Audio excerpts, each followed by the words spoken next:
Hanya berpikir tentang menghubungi Alexa, pria itu telah diingatkan sebagaimana arogan dirinya saat menyuruh Alexa pergi. Dia tidak ingin melakukannya. Tapi, demi acara ini dan tidak menyinggung Mandala Entertainment, dia segera meminta kontak Alexa dari asistennya. Natalie yang mengangkat telepon, mereka sudah kembali ke dalam mobil. Sang manajer meminta mereka untuk kembali, nada suaranya sudah jauh lebih ramah dari sebelumnya. Alexa menerima telepon itu dari Natalie dan mendengarkan pria itu berbicara. "Alexa, aku terlalu impulsif. Aku tidak membiarkanmu menjelaskan, dan berbicara dengan begitu kasar padamu. Aku sungguh minta maaf. Bisakah kau kembali lagi? Hari ini, aku memang terlambat, kau tidak perlu meminta maaf. Sungguh disayangkan, tapi aku tidak akan ikut dalam acaramu." Lalu, bagaimana dengan Presdir Kenzie? Alexa tiba-tiba teringat apa yang pria ini katakan tentang pemanjat ranjang sebelumnya. Suaranya menjadi dingin, "Karena aku telah membayar untuk kesalahanku, kau juga harus menerima konsekuensi atas ucapanmu." Sang manajer ini dan pria yang telah memintanya menjadi model tanpa busana. Dia mengingat mereka dengan jelas. Hanya karena dia sopan, bukan berarti dia tidak temperamental.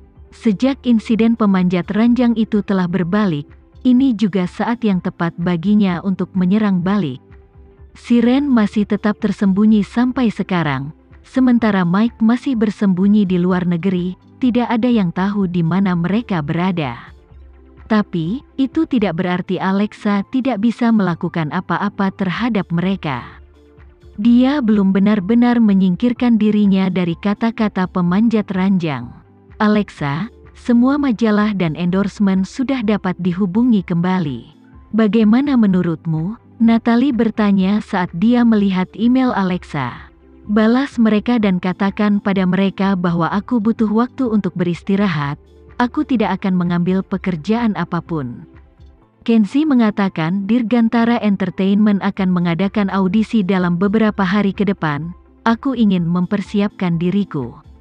Ditambah lagi, ada hal lain yang ingin aku selesaikan." Alexa menjawab setelah memeriksa emailnya dengan cepat.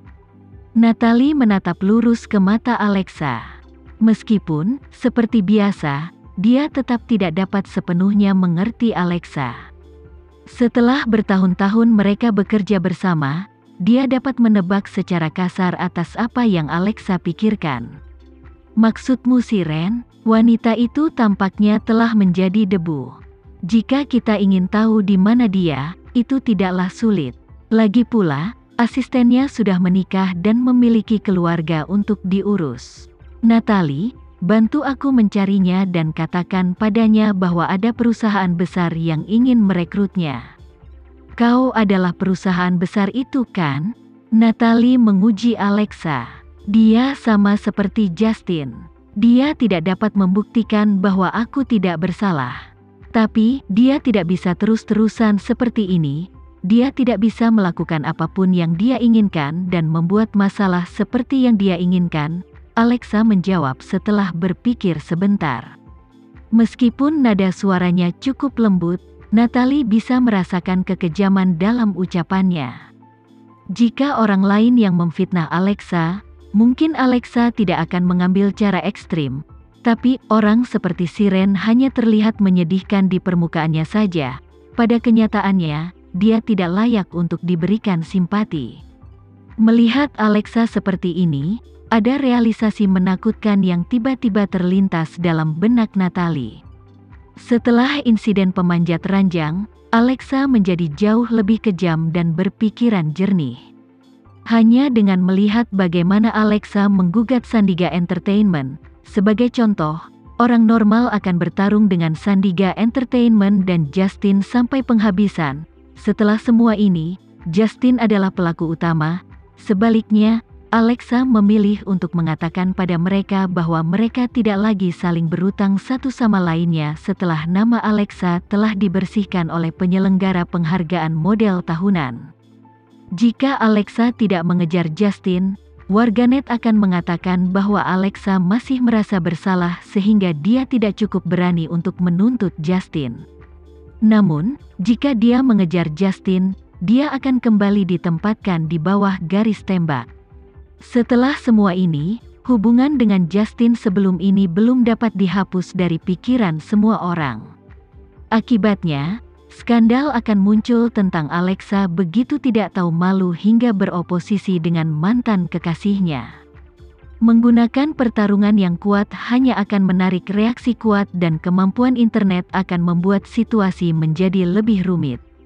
Jadi, Alexa menuntut mereka, tetapi menahan diri sedikit dengan membiarkan mantan kekasihnya lolos dari kait. Ini menunjukkan betapa berkelasnya Alexa itu. Di sisi lain, Justin, yang tampaknya telah menghilang, semakin mendapatkan hujatan secara online. Dengan melakukan ini, semua anti-fans yang telah bersiap untuk membuat kekacauan, tiba-tiba menyadari bahwa mereka hanya meninju kapas. Pukulan mereka tidak membuat dampak yang besar sedikit pun. Jika perkataan dari panitia penyelenggara penghargaan model tahunan telah membuat para warganet tidak yakin apakah harus mempercayai Alexa atau tidak, lalu cara dia berurusan dengan Sandiga Entertainment adalah senggolan terakhir pada warganet untuk berada di sisi Alexa. Setelah semua, Alexa sudah cukup jelas dengan sudut pandangnya sejak awal. Seseorang dengan sopan santun dan elegansi, bahkan jika dia tidak menerima tepuk tangan, masih akan membawa orang-orang ke titik kesadaran. Jadi, inilah pertempuran dan Alexa adalah pemenangnya. Dari titik ini sampai seterusnya, ini adalah awal sebenarnya dari serangan balik Alexa. Alexa, aku benar-benar belum cukup mengenalmu dengan baik meskipun sudah bertahun-tahun. Natalie tahu Alexa tidak bodoh. Dia hanya terlalu emosional dan itu sebabnya dia memberikan semua yang dia miliki kepada Justin. Namun, dia sekarang telah terbangun. Dengan semua rasa sakit yang pernah dia alami, kemampuannya untuk menangani masalah secara alami meningkat. Apa kau mengenalku sekarang? Alexa tertawa lembut, mengungkapkan senyum yang rentan. Natalie jadi melamun. Ini adalah bagaimana dia di depan orang-orang terdekatnya, antusiasmenya selalu datang dari hati. Aku akan mencari kabar tentang Siren. Alexa mengangguk saat dia sedang menyiapkan bubur putih dan sayuran, membawanya ke kamar tidur. Kenzie baru saja bangun, dia begitu kepanasan hingga tubuhnya berkeringat. Dia membuka jubahnya dan bersandar di kepala ranjang untuk membaca beberapa dokumen. Kau benar-benar tidak bisa istirahat, Ham? Aku hanya memeriksa artis yang berada di bawah naungan Dirgantara Entertainment. Kenzie mengulurkan tangannya dan menarik Alexa ke dalam pelukannya. Kenapa tiba-tiba penasaran tentang itu? Sama seperti biasa, kau hanya bisa merasa yakin jika segala sesuatu telah berada di dalam telapak tanganmu. Itu sebabnya kau begitu kelelahan. Alexa mengambil handuk di nakas dan membantu Kenzie mengelap keringat di tubuhnya. Berdasarkan karaktermu, aku rasa kau telah menolak semua pekerjaanmu yang sebelumnya.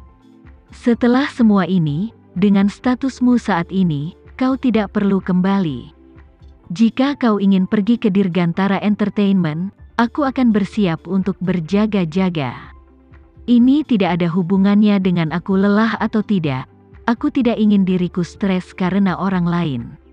Setelah mendengarnya, Alexa kebingungan. Memang, orang yang paling memahaminya adalah Kenzie.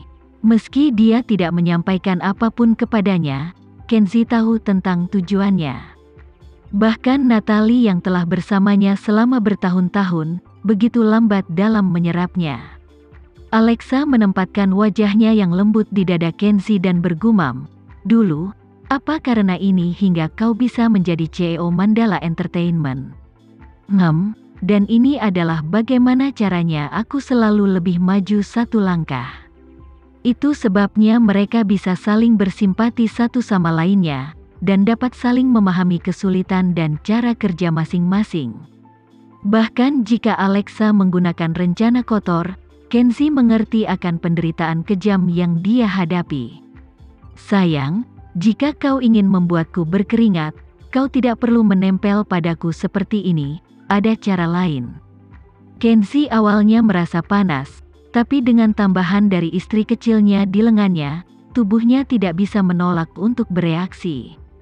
Namun, berpikir tentang dirinya yang sedang sakit, dia tidak ingin menularkannya pada Alexa.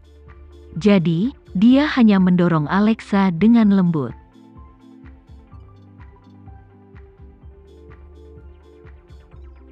Sekian dulu ya video kali ini, kita lanjutkan lagi videonya di lain waktu. Oh iya, bagaimana menurut kalian? Semoga bisa sedikit menghibur kalian semua. Untuk teman-teman yang baru nonton, jangan lupa subscribe ya, hehehe. Dan kalau teman-teman ada yang ingin gabung langganan, bisa langsung gabung saja untuk dapat fitur yang menarik dan sedikit membantu Mimin. Terima kasih banyak sudah menonton, sampai jumpa lagi, bye bye bye.